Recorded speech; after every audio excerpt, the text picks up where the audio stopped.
Hi guys! We're Building and Property Management students. And today, maglilibot kami sa campus to share kung paano nagko-connect ang mathematics, science, at technology light sa course namin. Ngayon naman, pupuntahan natin ang mga common areas at titignan natin kung paano i-handle ng mga campus staff.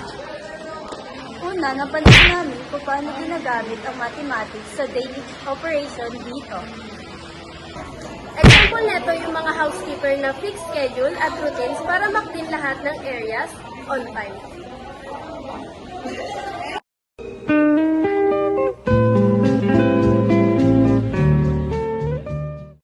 Time management, scheduling, at task distribution, ito ang simple ways kung paano natin magagamit ang math sa pagmamanage ng common areas.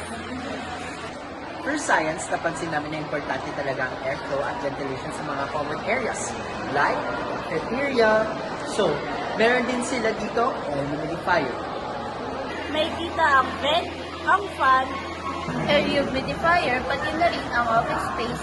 Lahat nakadesign gamit ang principle ng physics para ma-improve ang air circulation.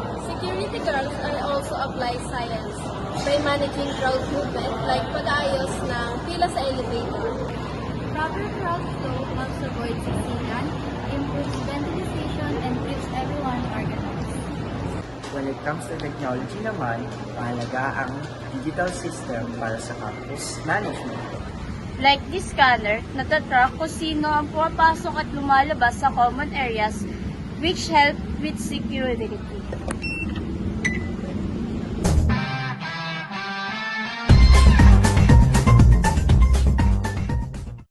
Thanks to technology, mas safe, mas organized, at mas efficient ang pag-manage ng shared spaces.